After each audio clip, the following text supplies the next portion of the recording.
Welcome back, everybody, to Neutrality Studies. I am very much Bienvenidos de nuevo a Neutrality Studies. Me alegra muchísimo contar hoy con Richard Falk, profesor emérito de Derecho Internacional en la Universidad de Princeton y una mente brillante que lleva muchos años escribiendo sobre este tema. Richard, bienvenido. Gracias. Encantado de estar contigo, Pascal. Es un placer tenerte aquí. Estaba echando un vistazo a tu blog, el que tienes en tu página web, richardfalk.org, y leí que lo empezaste con motivo de tu 80 cumpleaños. De eso hace ya 16 años. Llevas escribiendo mucho tiempo. Richard, ¿puedo preguntarte cuál es tu valoración del estado del derecho internacional en este año 2024?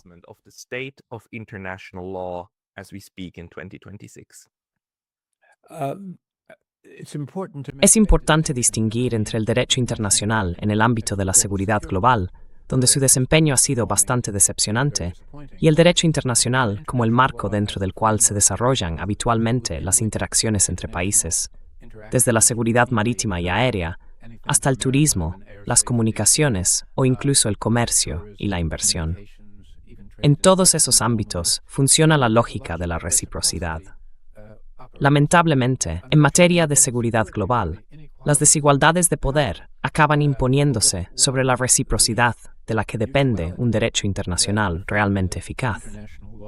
Y conviene recordar que esto ya se reconoció en el diseño de la Carta de las Naciones Unidas, que otorgó a los vencedores de la Segunda Guerra Mundial, entonces entre los países más poderosos del planeta, el derecho a vetar cualquier decisión de la ONU que no encajara con el ámbito estratégico de intereses.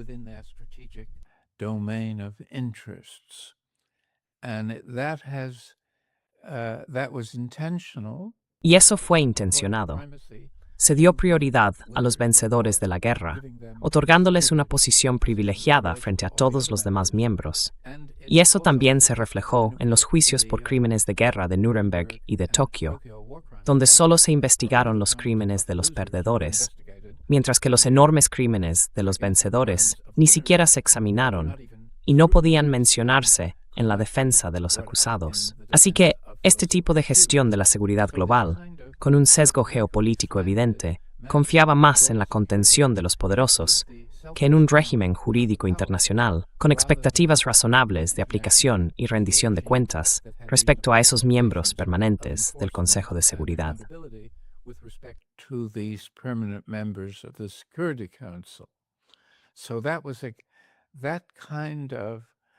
Ese tipo de excepción estaba integrada en el propio tejido del orden normativo desde la creación de las Naciones Unidas en 1945.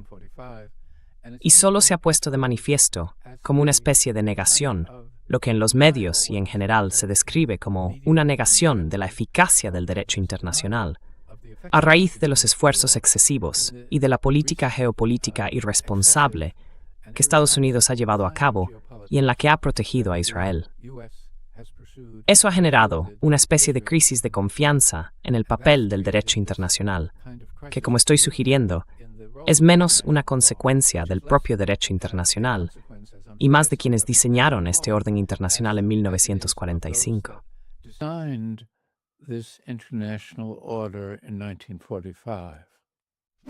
Hey, very brief intermission because I was recently banned from YouTube, and although I'm back, this can happen anytime again. So please consider subscribing not only here, but to my mailing list on Substack. That's pascalotta.substack.com. The link's going to be in the description below, and now back to the video.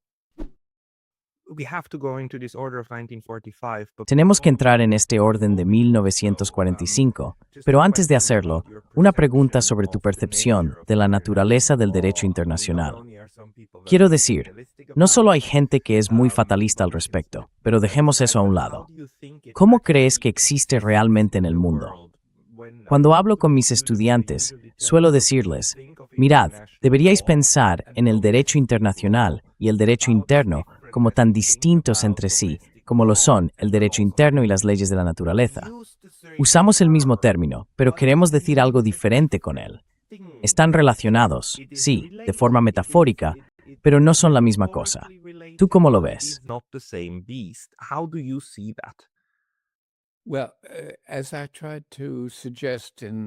Bueno, Como intenté decir en mi respuesta anterior, el derecho internacional no es un conjunto homogéneo, digamos, de normas.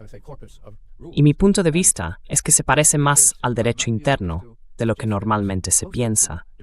Porque el derecho interno tampoco funciona muy bien cuando se trata de identidades de clase muy desiguales. En los casos extremos está la impunidad de quienes fueron los protectores del mundo de Epstein, que básicamente no han rendido cuentas por crímenes muy graves contra chicas jóvenes. Y eso casi se da por hecho en el derecho interno, que quienes tienen medios pueden contratar a los mejores abogados y a menudo pueden influir en la fiscalía y en los jueces de formas que suelen ser sutiles. In ways that are subtle, normally they're not outright corruption, but they No se trata exactamente de corrupción, pero sí reflejan las diferencias en la influencia social que tienen las personas ricas, con mucho poder, frente a las personas pobres, que suelen ser mucho más vulnerables. Así que hay una continuidad entre los ámbitos donde la ley funciona y donde no funciona. Y lo que intento argumentar es que la ley deja de funcionar en contextos donde las desigualdades de poder son dominantes. Eso es especialmente relevante en el ámbito internacional, donde se es extremadamente vulnerable ante el comportamiento irresponsable de los estados más poderosos, que no rinden cuentas a menos que pierdan una gran guerra. Solo en ese tipo de situación, por ejemplo, cuando Irak perdió la guerra contra Estados Unidos y el Reino Unido, se procesó a Saddam Hussein como criminal de guerra. They prosecuted Saddam Hussein as a war criminal. They didn't prosecute the aggressor. No procesaron al agresor. Again, it's a winner's game. Así que, de nuevo, es un juego en el que ganan los más fuertes en materia de seguridad global, pero funciona cuando hay un interés mutuo en que sea eficaz, y damos por hecho que eso se mantiene. La inmunidad diplomática, por ejemplo. El embajador de Luxemburgo está más o menos tan protegido como un embajador estadounidense al desempeñar sus misiones diplomáticas. Eso ocurre porque todos los gobiernos, grandes o pequeños, tienen interés en mantener ese acceso recíproco a los procedimientos diplomáticos y no quieren ponerlo en riesgo, haciendo que los gobiernos más débiles sientan que no pueden confiar en la inmunidad diplomática de la que disfrutan los gobiernos más poderosos. Immunity that is enjoyed by strong governments. This is a very, very good observation, but Esa es una observación muy, muy buena. Pero eso también significa que cuanto más equilibrada sea la distribución del poder en el sistema internacional, mayor será la probabilidad de que esa reciprocidad del derecho internacional entre en juego y empiece realmente a funcionar. Así que tú crees que eso, si lo extrapolamos, eso querría decir que en un mundo unipolar, y mucha gente diría ahora que lo que solíamos llamar el periodo posterior a la Guerra Fría, esos 30 años desde el 89 hasta más o menos 2022, unos 33 años, se podría considerar lo que hoy llamamos el momento unipolar, cuando había una sola superpotencia global y todos los demás estaban estructuralmente en una posición más débil. Everybody else just was structurally in a weaker position. Would you say Diría that usted que estamos viendo, quizá no una decadencia, pero sí un cambio en la forma en que se respeta el derecho internacional, si lo comparamos con el periodo anterior, que al menos era de bipolaridad, o incluso con momentos más tempranos en los que existía cierta multipolaridad? Me refiero sobre todo al largo siglo XIX, cuando, por supuesto, el derecho internacional, el llamado derecho de gentes, se encontraba en un punto completamente distinto. completely different point at that time, the law of nations? That's an important question. Esa es una pregunta y una observación importantes. Yo he interpretado el periodo bipolar de la Guerra Fría como una etapa en la que existía, en primer lugar, una cierta reciprocidad entre la Unión Soviética y Occidente, entre Europa y Estados Unidos, pero también fue un periodo condicionado geopolíticamente por los acuerdos de Yalta y Potsdam, que establecieron las líneas de fractura en Europa entre el este y el oeste. Y eso fue una cuestión geopolítica. Se consideraba, incluso en el punto álgido de la Guerra Fría, algo que ambas partes querían respetar. Es decir, aunque hubo tentaciones, y aunque contaban con asesores y fuerzas sociales muy militaristas, que en ocasiones querían poner a prueba o incluso violar esos acuerdos, en general se respetaron. Y probablemente eso fue lo que evitó una tercera guerra mundial. Basically respected and probably prevented a third world war. But that was again not an achievement so much of law. Pero eso, de nuevo, no fue tanto un logro del derecho, como de acuerdos políticos basados en la reciprocidad, en el intento de evitar una guerra mutuamente desastrosa. Esa idea se puso a prueba durante la crisis de los misiles en Cuba, cuando ambos bandos vieron al otro como el que rompía una línea roja, Estados Unidos, por no respetar la autodeterminación de Cuba, y la Unión Soviética, por desafiar la primacía estadounidense dentro del marco latinoamericano. Solo gracias a que había líderes bastante prudentes en ambos lados, Khrushchev y John F. Kennedy, se logró una diplomacia que Restore the stability of bipolarity. Now, in the unipolar situation, Ahora, en esta situación unipolar, como tú dices, ya no existe ese modo tipo Potsdam o Yalta de amortiguar el comportamiento de los grandes estados rivales. Y con el ascenso de China y la reaparición de Rusia como un país aspirante, como actor geopolítico, tenemos una situación muy peligrosa en el mundo. Si no se llega a algún tipo de nuevo acuerdo entre esos tres países, es probable que veamos crisis que surjan de vez en cuando, confiando, en cierto modo, en la buena suerte y en rasgo respuesta para estar en catástrofes. Y eso es, sin duda, una situación muy inestable. situation to be in. Indeed. What you're Quiero decir, lo que estás explicando aquí es, por supuesto, que el poder del derecho internacional para contener los peores impulsos que pueden tener las sociedades depende de reconocer que el otro también tiene la capacidad de ejercer un poder equivalente. Así que no se trata solo de que necesitemos multipolaridad o un equilibrio de fuerzas o incluso reciprocidad. Lo que hace falta es que cada actor reconozca eso. Si uno de ellos cree que es infinitamente más poderoso que el otro, aunque en realidad no lo sea, entonces todo el sistema, la contención, deja de funcionar. Y si además no existen marcos que los obliguen a detenerse, que los fuercen a parar ciertas cosas, pues en ese caso vamos directos al desastre, ¿verdad? Así que la percepción es en realidad un factor muy, muy importante en este debate. That's my fear, and the U.S. Sí, ese es mi temor, y creo que Estados Unidos gestionó mal la etapa de unipolaridad. Primero Biden, al intentar cambiar el foco de la guerra de Ucrania misma, a derrotar el desafío ruso a su esfera de influencia tradicional en su frontera. Y Trump acentuó eso con afirmaciones de poder muy irresponsables e imprevisibles, como si el mundo siguiera siendo unipolar. Él sigue lo que yo llamaría una geopolítica ilusoria, basada en una realidad que ya no existe y que solo existió brevemente tras el colapso de la Unión Soviética. Esa ilusión, en mi opinión, se rompió con el ataque ruso a Ucrania en 2022 y después con Estados Unidos y Europa protegiendo el genocidio israelí en 2023 y en adelante. 2023 and subsequently. And one further point that Y un punto más que ilustra el enfoque que intento defender es que no se trata solo de evaluar una política exterior responsable en una situación concreta, sino también de tener una concepción racional y coherente de los intereses nacionales. Uno de los fracasos de la unipolaridad fue que Estados Unidos invirtió enormes recursos en el militarismo y en sus capacidades, estableciendo 750 bases militares en el extranjero, muy costosas de mantener, y que en la práctica acaban deteriorando el nivel de vida de una gran parte de la población, de la gente común en Estados Unidos. En otras palabras, empobrece al propio país, que impulsa esa política geopolítica excesiva a nivel internacional, basada en el militarismo. En cambio, China también ha crecido de forma espectacular en este mismo periodo, pero sin ese énfasis desmedido en el poder militar y con una mayor atención a los beneficios mutuos.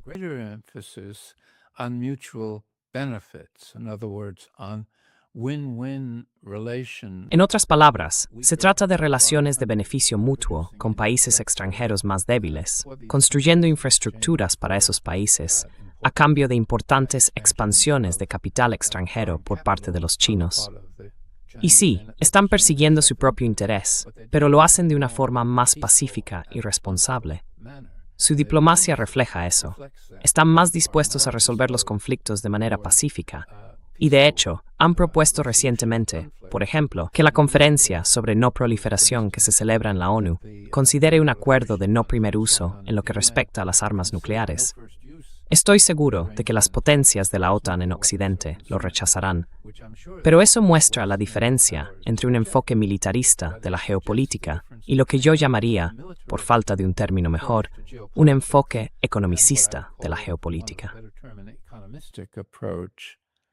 To geopolitics. Esto es muy importante. Y va de la mano con lo que decías sobre la reciprocidad, porque estamos en un punto en el que solo hay dos potencias nucleares que no tienen una política de no primer uso. Estados Unidos oficialmente no la tiene, e Israel, de forma no oficial, tampoco, porque oficialmente no posee armas. Pero a estas alturas no es solo un secreto a voces, es casi un secreto reconocido abiertamente. Dejemos eso a un lado. Lo que está ocurriendo ahora es que vemos cómo se fortalecen las voces en Rusia, como la del señor Karaganov, que defienden que Rusia también debería abandonar su política de no primer uso para igualar a Estados Unidos y poder amenazarle de nuevo de forma efectiva.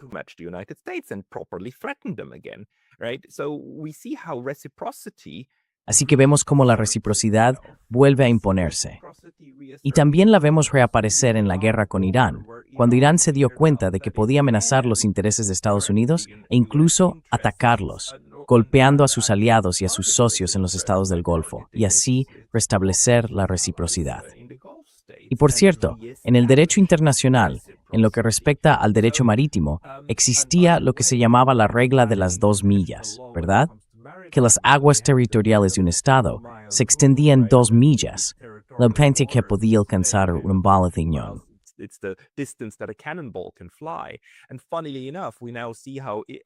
Y curiosamente, ahora vemos cómo Irán puede lanzar misiles a unos 300 kilómetros mar adentro, y la Marina de Estados Unidos no se atreve realmente a acercarse a esa zona.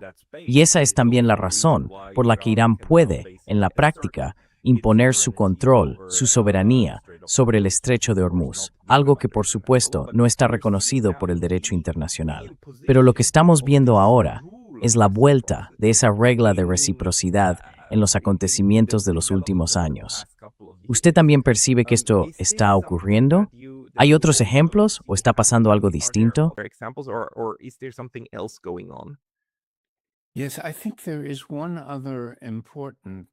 Sí, creo que hay otro hecho importante, y es que en las guerras anticoloniales, yo incluiría la guerra de Vietnam en esa categoría, el bando con superioridad militar perdió la guerra. Y uno tiene que preguntarse por qué no se aprendió esa lección. Ha habido un declive en la capacidad de imponerse políticamente basándose en la superioridad militar, debido al auge del nacionalismo, a su capacidad de movilización y a su disposición a soportar un enorme castigo. Eso acaba agotando al bando intervencionista o colonial, hasta el punto de que finalmente concluye que no merece la pena seguir con ese tipo de empresa.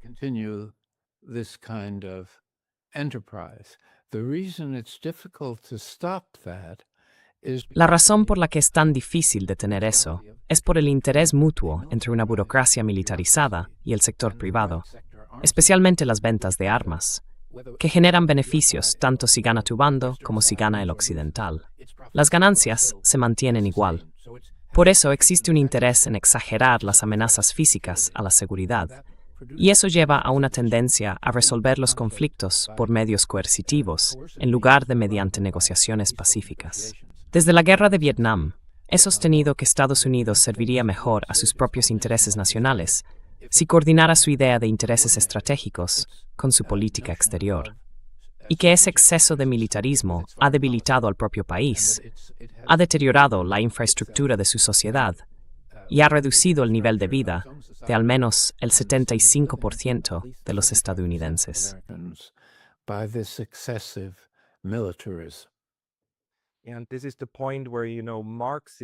Este es el punto en el que los estudiosos marxistas dirían que es la estructura de la economía la que hace ambas cosas, la que explota el trabajo dentro del país y la que explota a las poblaciones extranjeras fuera.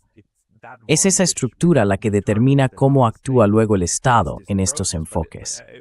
Pero no quisiera entrar en eso.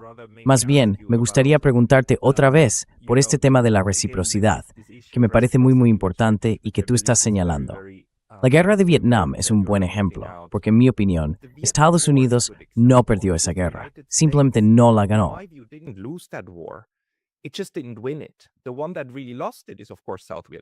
El que realmente perdió fue, por supuesto, Vietnam del Sur.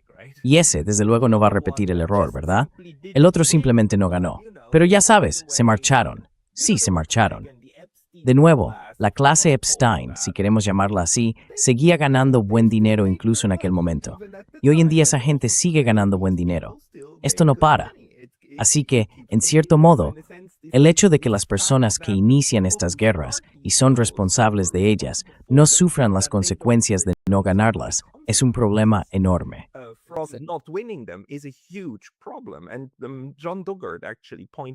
Y John Dugard señaló algo muy interesante. Él, que es un gran experto en relaciones internacionales y además forma parte del equipo jurídico de Sudáfrica en el caso contra Israel, ¿verdad? Pues bien, explicó que toda esta idea del llamado orden internacional basado en reglas es en realidad una especie de contrapropuesta, un concepto alternativo al verdadero derecho internacional. Una propuesta en la que Estados Unidos, o en general Occidente, se coloca fuera de la ley y dice algo así como, nosotros imponemos las reglas, en lugar de también estamos sujetos a ellas. Y eso, a su vez, permite que cierta clase de personas se exima a sí misma, igual que ocurre en el ámbito interno, de vivir bajo las mismas leyes que imponen a los demás.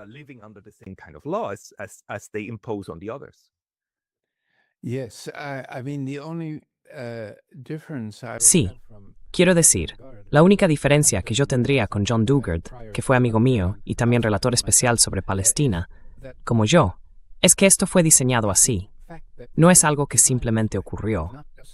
Y no es una evolución del sistema. Es el sistema. Y para evitar un resultado de ese tipo, habría hecho falta un concepto muy distinto de realismo político incorporado en las élites de política exterior que asesoran a los gobiernos sobre cómo deben actuar.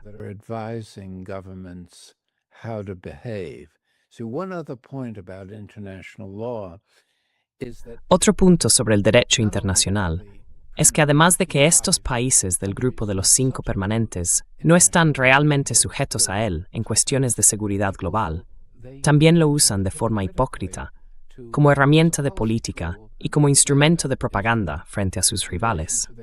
Por ejemplo, Estados Unidos y Occidente no tuvieron ningún problema en condenar a Rusia por su agresión contra Ucrania, mientras protegían a Israel frente a un conjunto de agresiones mucho más graves relacionadas con su comportamiento reciente tras el ataque del 7 de octubre.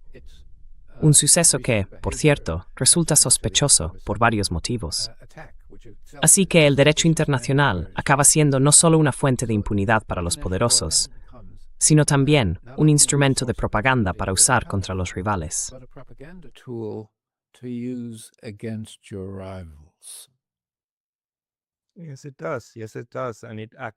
Sí, así es. Sí, así es. Y de hecho, eso acaba por deslegitimar todo el sistema, ¿verdad? Porque en cuanto la hipocresía queda al descubierto, pasa lo siguiente. Cuando los africanos oyen que los líderes occidentales dicen que la Corte Penal Internacional está pensada solo para africanos y para gente como Milosevic, entonces piensan, claro, ¿por qué íbamos a participar en eso? Y de hecho, hay un debate que lleva mucho tiempo entre distintos países sobre si no deberían simplemente abandonar la Corte, porque está estructurada y en la práctica funciona de una forma tan injusta que en realidad se vuelve contra los débiles, no a favor de ellos. ¿Cuál es tu pronóstico sobre el futuro de este sistema? Porque el derecho internacional, tal y como lo conocemos hoy, claro, se remonta a más de 1000, quizá 2000 más o menos, podemos rastrear sus orígenes. Pero, en realidad, cuando empezamos a hablar de él, solemos referirnos a Hugo Grocio, hace unos 400 años más o menos por ahí. ¿Cómo ves el futuro de ese proyecto que intenta contener los impulsos violentos de la sociedad global? Well, I think that's a fundamental Bueno, creo que ese es un desafío fundamental. Y en mi opinión, depende, ante todo, de crear una ideología más adecuada de realismo político y de entender que vivimos en un mundo muy interconectado, muy dependiente de la estabilidad y de la paz, y que eso está, en gran medida, en el propio interés de los países, incluidos los más poderosos. Y una de las lecciones que sospecho no se aprenderán de la guerra con Irán es hasta qué punto, por mucho que Estados Unidos e Israel puedan devastar Irán, aún así pueden perder la guerra. Y lo que significa perder la guerra es sufrir consecuencias adversas que son más graves que la propia devastación, aunque ésta cause un sufrimiento humano que la superioridad militar tiende a minimizar del lado de quienes poseen el armamento más avanzado. on the side of those that have the superior weaponry. So, in order to Entonces, para solucionar esto, quiero decir, por un lado, si la reciprocidad vuelve a imponerse, podríamos esperar que eso refuerce realmente el derecho internacional.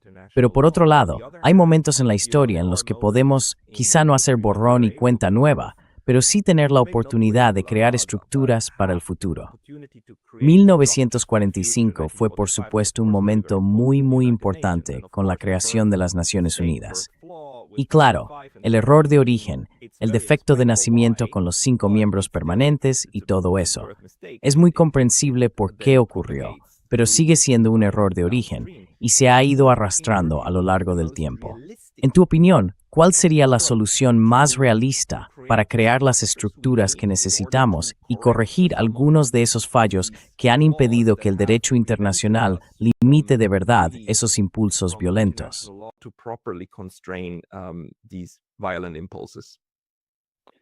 Well, I think the first step would be to Bueno, creo que el primer paso sería crear una comprensión más diversa del realismo político, es decir, de los límites del poder en las condiciones contemporáneas.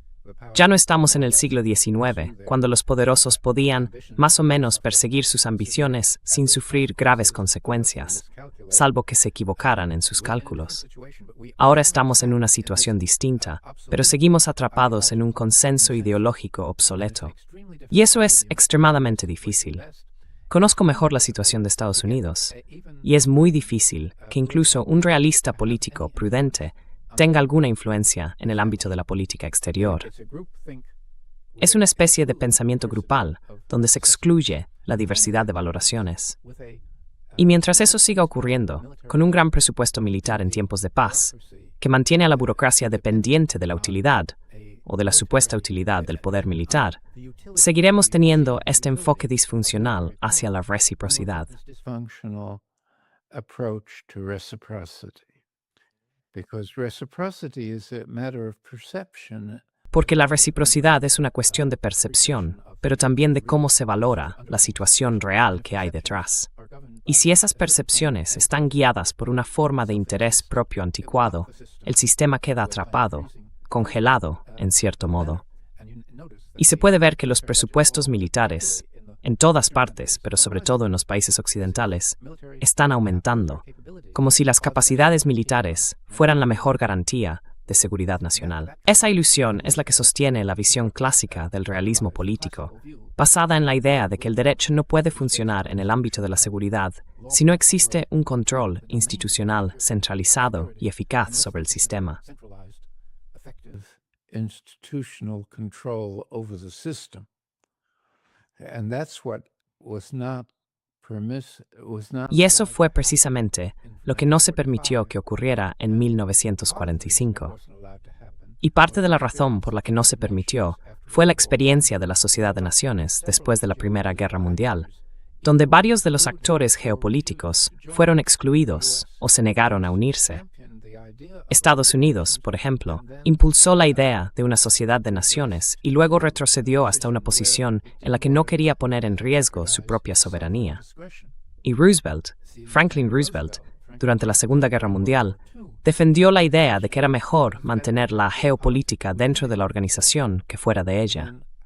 Y claro, ambas posturas son incompatibles con esa reestructuración del orden mundial hacia una orientación más centrada en la paz y en la justicia. Es, la verdad, un tema tremendamente interesante. You know, it's a highly fascinating discussion. Today, unfortunately, when a lot of Hoy, por desgracia, cuando muchos historiadores miran atrás a ese periodo entre la Sociedad de Naciones y las Naciones Unidas, cometen un error al plantearlo. Dicen que había personas aislacionistas que no querían unirse a la Sociedad de Naciones. Pero ninguno de los que se opusieron a la Sociedad de Naciones se veía a sí mismo como aislacionista. Se consideraban neutralistas. Era el mismo grupo de personas que decía, no debemos unirnos a la guerra europea, debemos contenernos, debemos ser neutrales. Para ellos, un Estados Unidos neutral, sobre todo en lo que respecta a los europeos, era algo muy importante. Y esta cuestión de la neutralidad es, por supuesto, un concepto opuesto a la idea de crear algún tipo de equilibrio, que a su vez se basa en un realismo político muy fuerte, en el reconocimiento de que mientras no tenga enemigos, estoy seguro.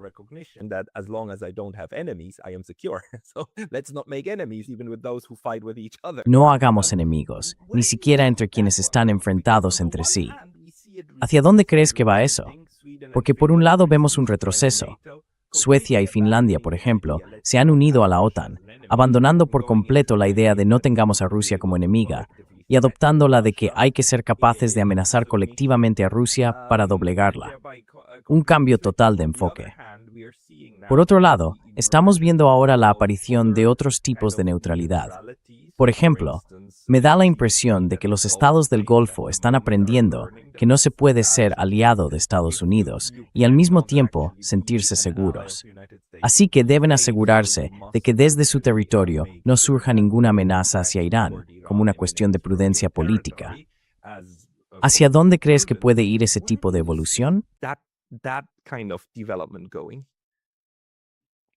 Well, I don't have the Bueno, no tengo la sabiduría ni la visión necesarias para anticipar cómo se desarrollará esto en el futuro. Como decía, tal y como están las cosas ahora, parece que hay una especie de pensamiento de grupo que no contempla la neutralidad dentro de un marco de seguridad. Sí, y eso fue rechazado de forma muy notoria por George W. Bush después de los atentados del 11 de septiembre en Estados Unidos, cuando hizo aquella declaración de que o estás con nosotros o estás contra nosotros. Era un mensaje dirigido a los gobiernos del mundo para que cooperaran en la guerra global contra el terrorismo, o de lo contrario fueran considerados parte de los adversarios terroristas de la civilización y del orden occidental. Y hay otro tema del que no hemos hablado, que es hasta qué punto, en el mundo postcolonial, Occidente intenta mantener su posición de dominio frente al resto del mundo, o frente a la mayoría de él. or most of the rest of the world. And that's why China is seen as such a Y por eso se ve a China como una amenaza tan grande, porque está debilitando las ventajas que antes tenía tratar con Occidente, y hace por esos países cosas que Occidente o no puede hacer o no quiere hacer. Así que, mientras ese problema no se resuelva de alguna manera, es difícil ser muy optimista sobre el futuro de la neutralidad. En el caso de Estados Unidos, que conozco mejor, se podría interpretar que Trump se movió un poco hacia una política exterior más orientada a la neutralidad, al debilitar la Alianza Atlántica, dejar de lado a Europa y buscar lo que yo considero un gran acuerdo geopolítico con China y con Rusia. with China and Russia. And that would that creates Y eso genera una especie de incertidumbre, algo que ya señaló el primer ministro canadiense en su discurso ante el Foro Económico Mundial, cuando habló de si estamos atravesando una situación de transición, o si más bien deberíamos verla como una ruptura. Pero no lo decía en un sentido sistémico, sino dentro de la Alianza Atlántica Occidental, y propuso una especie de contracoalición de potencias intermedias, junto con una pérdida o un debilitamiento de la dependencia de Estados Unidos en materia de gestión de la seguridad y otros aspectos relacionados. for security management, so on. I think that is very important. Creo que eso es muy importante, o más bien muy probable, que empecemos a ver cada vez más este tipo de debates. Pero tengo una reserva, y no es exactamente una cuestión de derecho internacional, sino más bien sobre cómo funciona el sistema político de Estados Unidos internamente. He tenido a varias personas en mi canal que han señalado algo muy claro. El sistema político estadounidense es mucho más que el poder ejecutivo, el legislativo y el judicial. Incluye también las competencias que, por ejemplo, tiene la CIA y todo el aparato de inteligencia. Y abarca además el poder que ejerce todo el sistema del lobby, entendido como un negocio, como un sistema en sí mismo. The whole lobbying as a business, as a system, it includes the powers of the US oligarchs. Incluye el poder de los oligarcas estadounidenses, ¿verdad?, que actúan a través de esas tendencias. Incluye también el poder de lo que llamamos, o a veces llamamos, el complejo militar industrial, y de cómo el dinero y los intereses políticos se entrelazan. Así que es mucho, muchísimo más que la decisión racional de un par de personas reunidas en una sala. En realidad, es una gran máquina, con engranajes y ruedas que encajan entre sí. Dentro de todo eso, incluso la presidencia es solo uno de los factores relevantes a tener en cuenta. ¿Crees que, tal y como funciona Estados Unidos hoy, en el año 2026, un giro hacia el realismo político es realmente posible a ese nivel? Que toda esa maquinaria empiece a replantearse cómo debería hacerse la política exterior. The way that foreign policy should be done. I would like to think optimistically about that. Me gustaría pensar en eso con optimismo. Quiero decir, sí creo que la guerra de Irak, más que cualquier otra situación internacional desde la guerra de Vietnam, ha planteado esas preguntas.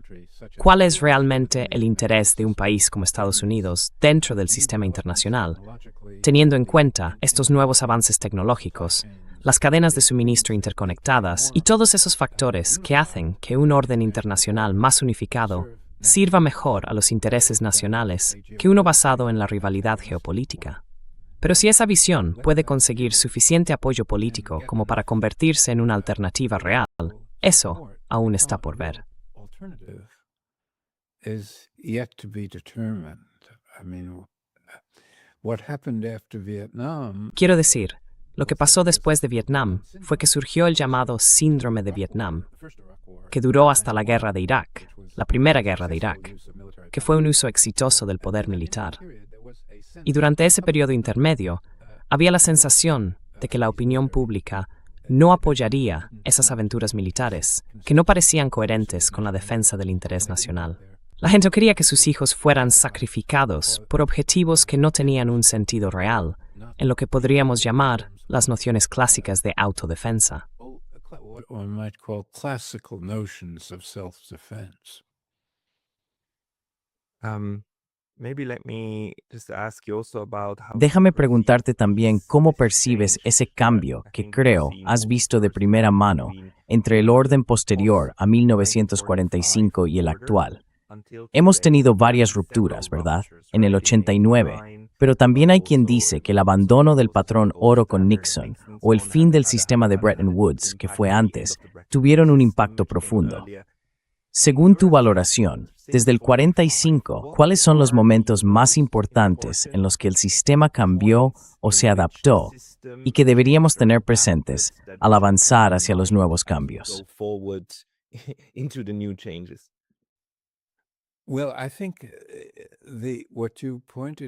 Bueno, creo que lo que has señalado, el final de la Guerra Fría, fue sin duda una situación en la que Occidente, como vencedor, podría haber hecho unos ajustes mucho más constructivos. Por ejemplo, eliminar las armas nucleares, reforzar la capacidad de la ONU para tomar decisiones, democratizarla, dar más poder a la Asamblea General y cambiar esa idea de que las opiniones del tribunal, cuando las solicita alguna parte del sistema de Naciones Unidas, son solo opiniones consultivas.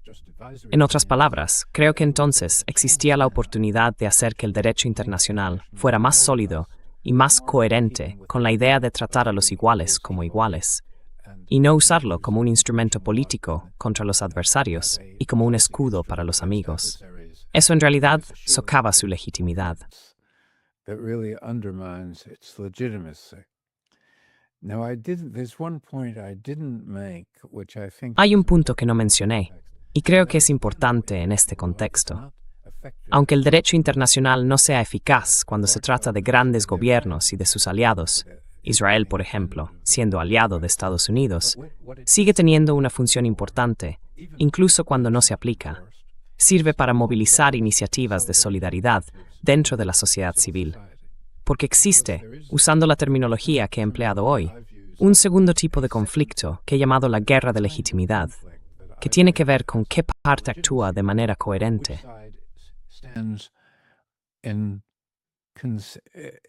Which side is behaving in a manner Con el derecho internacional y la moral internacional. Y eso fue algo que resultó fundamental para poner fin al apartheid en Sudáfrica y crear algo que nadie allí imaginaba. Yo estuve allí unas semanas antes de que Nelson Mandela saliera de prisión.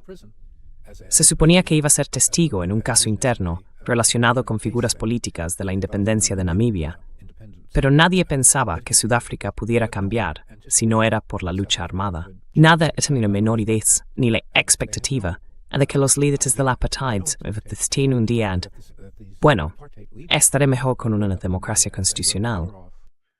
with a constitutional democracy and with Mandela as the leader. Y con Mandela como líder, aunque lo mantuvieron en prisión durante 27 años, estaríamos intentando actuar en un mundo donde la sociedad civil se moviliza para aislar y aplicar distintos tipos de castigos simbólicos, como boicots culturales, boicots deportivos y otras medidas que eran importantes tanto para la serenidad de la sociedad blanca como para la mayoría africana. Así que me pregunto estos días, ¿qué podría salvar a Israel del destino tan sombrío al que la ideología sionista le ha llevado? Y en ese contexto, creo que es importante imaginar un camino pacífico, y uno de ellos, sin duda, tiene que ver con la neutralidad. And one of them certainly has to do with neutrality. I mean, the question of how to save. Quiero decir, la cuestión es cómo salvar a la gente que vive en Palestina y en Israel, o como queramos llamar a esa tierra de allí. ¿Tienes esperanza en esa región, dadas las circunstancias actuales? Hablé hace poco con un abogado estadounidense-israelí, el líder de... ¿cómo se llama? Perdón, el líder de una propuesta de constitución federal para Israel y Palestina. Es decir, alguien que defiende esa idea y que sostiene que no, que la solución de dos estados está definitivamente descartada.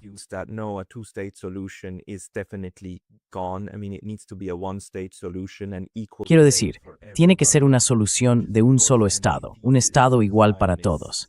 Eso es, por supuesto, la antítesis del proyecto sionista de un estado de supremacía judía, que es lo que Israel representa en este momento. Además, sin una constitución, sin fronteras definidas. Pero bueno, la otra idea, el concepto opuesto, es precisamente la solución de un solo Estado.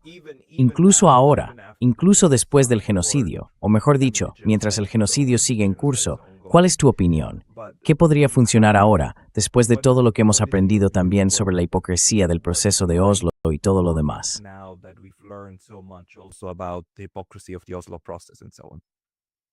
Well, I think it doesn't look Bueno, creo que no parece posible, pero sí parece necesario. Y por eso, una vez más, he usado la expresión «la política de lo imposible» como una forma de decir que esa es la dirección hacia la que las personas con sensibilidad humana y política querrían que evolucionara el conflicto.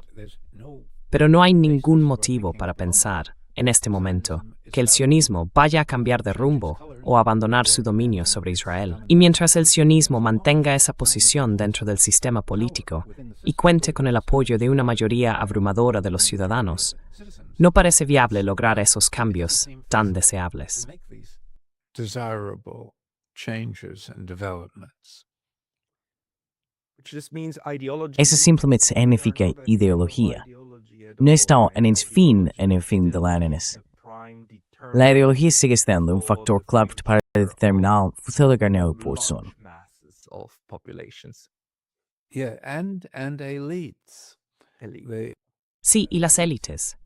Las élites se socializan dentro de ideologías dominantes, y el control corporativo sobre los medios de comunicación masivos e influyentes nos hace a todos un poco vulnerables al adoctrinamiento, porque estamos expuestos a un esfuerzo coordinado para que pensemos de una determinada manera sobre lo que es real y lo que es posible. Y esto lo he visto de cerca, con detalle, en el New York Times, con el que, de algún modo, crecí. Y lo mismo se puede aplicar a The Economist o a otros poderosos medios de opinión.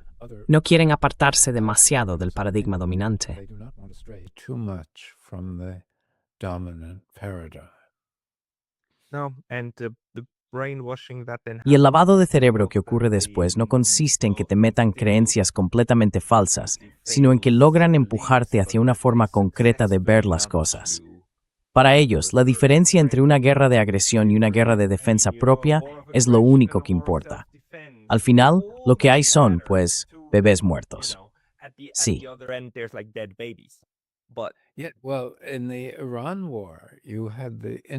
Bueno, en la guerra de Irak se produjo una transición interesante. Pasó de ser, sin lugar a dudas, una guerra de agresión no provocada, a presentarse en los medios de comunicación como una guerra de elección. Se empezó a hablar de esa diferencia entre una guerra de elección y una guerra de necesidad. Pero el sentido del derecho, en el contexto de la seguridad, no es convertir la guerra en una cuestión de elección, sino en una cuestión de derecho muy limitado. Es decir, solo en respuesta a un ataque armado previo y a una situación de guerra. Estaba claro que ese discurso protegía a los estadounidenses, y creo que también a los europeos, de percibir que se trataba de una guerra de agresión, del mismo tipo de guerra contra la que Estados Unidos y Occidente decían haber luchado en la Segunda Guerra Mundial.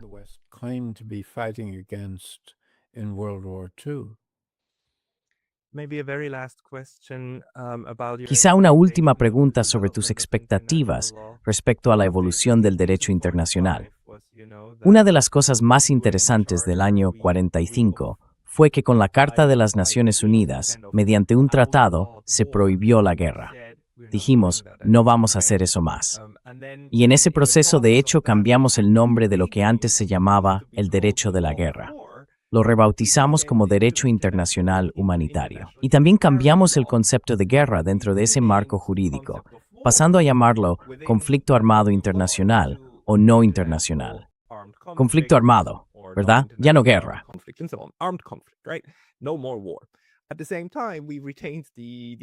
Al mismo tiempo, seguimos manteniendo la idea de los crímenes de guerra.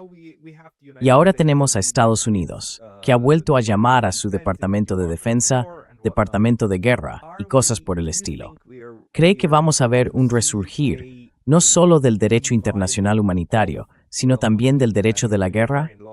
Que volvamos a plantear el mundo internacional como algo que incluye, por supuesto, la guerra internacional. Porque hemos roto esa ficción de que la habíamos prohibido, pero en la práctica siempre la hemos mantenido, ¿verdad?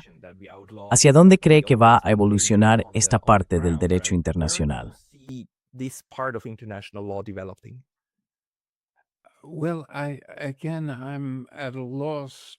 Bueno, una vez más, me cuesta decir que creo que haya un movimiento coherente en esa dirección.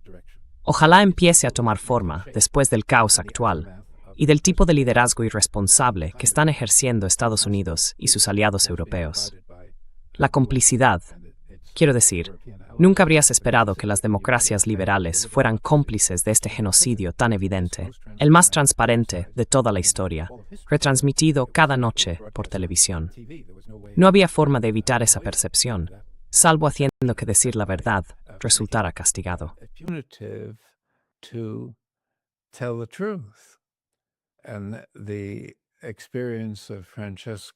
Y la experiencia de Francesca Albanese, que también fue relator especial, como lo fuimos John Dugard y yo, y una persona valiente, no fue otra cosa que decir la verdad tal como ella la veía.